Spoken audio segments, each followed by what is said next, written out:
Бейкон-Хилл и Норт-Энд – два старейших района Бостона, которые по-прежнему остаются его визитными карточками. Сегодня мы с вами отправимся на прогулку по этим историческим улицам и погрузимся в уникальную, я бы даже сказала, романтическую атмосферу Бостона.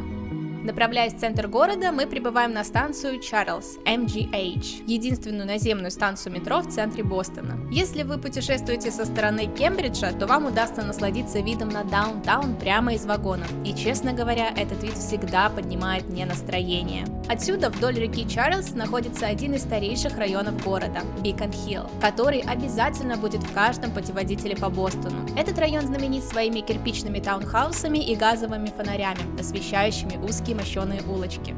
Когда-то давно Бикон-Хилл был домом для богатых торговцев, иммигрантов, промышленников, художников и политических лидеров. Исторически здесь проживали самые элитные семьи города, и эта традиция сохраняется до сих пор. Прогулявшись по этому району хотя бы несколько минут, в него трудно не влюбиться. Это место притягивает не только туристов, но и местных жителей, ведь Бикон-Хилл по праву считается одним из самых желанных и дорогих районов Бостона. Я бы тоже хотела здесь жить, и в принципе здесь есть квартиры не по заоблачным ценам, но, как вы понимаете, за это придется заплатить маленьким метражом, отсутствием парковки и даже стиральной и сушильной машины в апартаментах. Сейчас в Бикон-Хилл проживает более 9000 человек, подавляющее большинство из которых белые воротнички со средним возрастом 36 лет. Средний уровень дохода здесь составляет около $235 тысяч в год. По жилью средняя цена за аренду апартаментов чуть больше $4000 в месяц.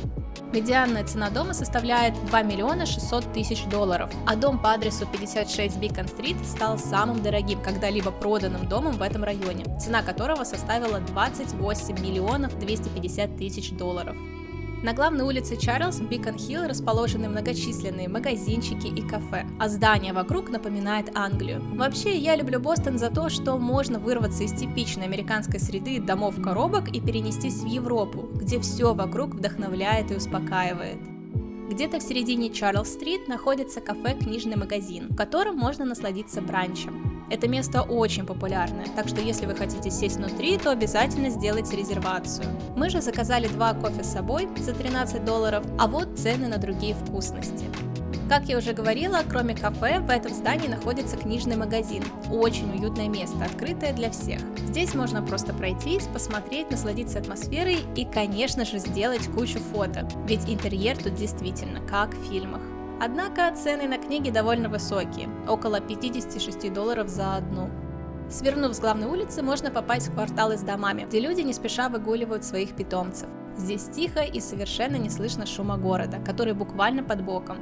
Из забавного, на некоторых машинах были специальные бамперные протекторы или накладки. Видимо, здесь это частая проблема. Парковочных мест мало, и все пытаются запарковаться как могут. Прогуливаясь по району в сторону юга, мы выходим в Паблик Гарден, большой парк в самом центре Бостона. Это первый публичный ботанический сад в Америке. И здесь хорошо в любое время года. Летом можно устроить пикник, погреться на солнышке и полюбоваться на уток и лебедей. А зимой, когда замерзает пруд, люди любят кататься на коньках или играть в хоккей. Хотя сейчас это официально запрещено, люди все равно продолжают здесь кататься, по старой памяти. Ведь еще в 1879 году это было разрешено. Сейчас же официальное место для катания на коньках перенесено на Frog Pond, к которому мы еще пройдемся. Не знаю почему, но в этот день никто не катался на коньках, а только гуляли по льду. Помимо природных пейзажей, аккуратно подстриженных кустов и аллей, в Паблик Гарден находится несколько скульптур, и самой величественной из них является конная статуя Джорджа Вашингтона, открытая в 1869 году, высотой в 16 футов или почти 5 метров. Сразу за Паблик Гарден находится Бостон Коммон, который вместе с Паблик Гарден формирует зеленый центр среди окружающих их небоскребов даунтауна. Это своего рода мини-версия Центрального парка в Нью-Йорке. Если Паблик Гарден это про скульптуры, аллеи и идеально подстриженные кусты, то Бостон Коммон выглядит как обычный городской парк, в котором часто устраиваются мероприятия. Но интересно, что именно он является старейшим парком в Америке, основанным в 1634 году. Северо-восточный угол парка упирается в Палату представителей штата Массачусетс, которую можно посетить бесплатно в будние дни с 9 утра до 5 вечера.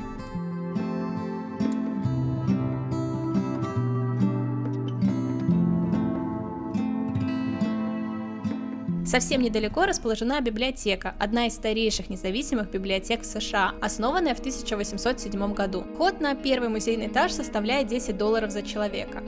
Само здание библиотеки, конечно, красивое, но, честно говоря, свою цену за вход она не оправдывает. И я советую всем посетить Бостонскую библиотеку, которая, во-первых, бесплатна для всех, а во-вторых, гораздо масштабнее этой. Но что мне понравилось здесь больше всего, это умиротворяющая атмосфера. А именно, здесь можно посидеть, поработать, почитать, насладиться интерьерами, и все это с видом на кладбище.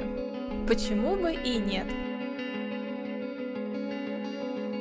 Насмотревшись на произведения искусства и нагулявшись, самое время отправиться в самый вкусный район Бостона. Да-да, мы едем в Норт-Энд, или Бостонскую маленькую Италию. Старейший район города, известный своими итальянскими ресторанами и кондитерскими, а также многовековой архитектурой.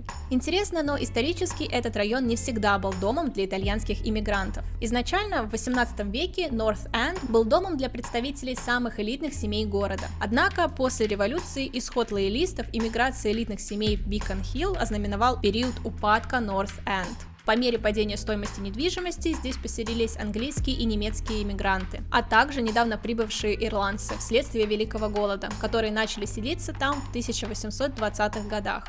Спустя несколько десятилетий, к 1850 году, ирландцы составляли более 50% населения Норт-Энда. Условия жизни здесь были худшими в городе. Нищета, перенаселенность и плохие санитарные условия приводили к эпидемиям оспы и холеры, а пьянство, насилие и проституция стали обычными явлениями района в эти годы.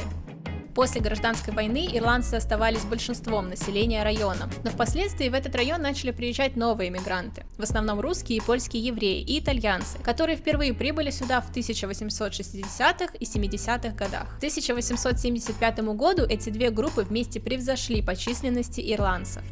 После 1900 года итальянское присутствие в Норт-Энде увеличилось, поскольку евреи переехали в такие районы, как Саут-Энд, Вест-Энд и Роксбери. К 1920 году итальянские мигранты и их дети составляли примерно 90% населения Норт-Энда и владели более чем половиной его жилой недвижимости. И только с этого времени этот оживленный район стал известен как Маленькая Италия и имел одну из самых высоких плотностей населения в мире. На сегодняшний день здесь проживает более 8 тысяч человек со средним возрастом 35 лет. Как и в Бикон-Хилл, здесь проживает в основном белое население со значительным итальянским присутствием, что слышно при посещении местных ресторанов и кафе, ведь владельцы и официанты часто здесь говорят с небольшим акцентом. Средний доход в семействе составляет около $170 тысяч в год, а средняя арендная плата примерно $3450 в месяц. Если вы планируете купить здесь жилье, то средняя цена будет в районе $800 тысяч. Если на первый взгляд вам может показаться, что Бикон-Хилл и Норт-Энд похожи, это отчасти так. Их истории, как вы могли заметить, действительно переплетаются. Но в целом это как сравнивать Англию и Италию. Похожее, конечно же, есть, но в то время как Бикон-Хилл очаровывает своим спокойствием, элегантностью и в какой-то мере даже чопорностью, Норт-Энд сочетает в себе наследие старого мира с современной атмосферой, открытостью и дружелюбием. Здесь уличные кафе и магазины излучают теплоту, гостеприимство и простоту. Итальянцы, как и в их родной стране, известны своей экспрессией и громким, энергичным и непринужденным стилем общения, что добавляет яркости и динамичности в этот район. Чтобы почувствовать атмосферу Норт-Энда, надо прогуляться по его улицам, включая главную – Ханновер-стрит, со множеством итальянских ресторанов, кондитерских и кофеен. В этом районе можно закупиться и отведать вкусностей, включая домашнюю пасту, свежеиспеченный хлеб, канноли, итальянский кофе и, конечно же, пиццу. Посещение этого района однозначно будет праздником живота. И если сейчас зима и не сезон, то начиная с весны на этих улочках становится тесновато. И часто без резервации в рестораны не попасть. Так что учтите это, если собираетесь в Норт-Энд. В этот раз мы решили остановиться в Кантино Итальяно, где с 1931 года подают традиционные современные блюда из итало-американской и южно-итальянской кухни. Это место точно есть во многих путеводителях по Норт-Энд. Интерьер ресторана выполнен в старинном стиле, и в меню вы можете найти множество вкусных блюд. И да, вино здесь тоже вкусное. Все как в Италии. Надо сказать, что блюда здесь большие, что стандартно для Америки, поэтому если вы закажете еще и закуску, то точно объедитесь. Наш заказ вышел на $81 без чаевых. Знаете, бывают, что места, которые хвалят в путеводителях, в реальности оказываются не такими уж впечатляющими. Но это место точно заслуживает своего упоминания. Закончить гастрономический тур, ограничившись только походом в ресторан, это большая ошибка. Поэтому мы направляемся за традиционным итальянским десертом каноли. В этом районе полно пекарен, кофеен и кондитерских. Мы, например, зашли в первую попавшуюся пекарню, что оказалось на нашем пути. И очередь была тут довольно длинная. Часто в этом районе заведение выглядит немного старомодно и простовато, и у меня лично складывалось впечатление, что я не в маленькой Италии, а в каком-то советском прошлом. Но несмотря на простой вид, каноли оказались действительно вкусными. Надеюсь, вам понравилась наша прогулка по двум старейшим районам Бостона. Не забывайте ставить лайки, писать комментарии и, конечно же, подписываться на канал. Впереди еще много интересных видео о жизни в Бостоне и путешествиях по различным штатам Америки. Увидимся с вами в новом видео.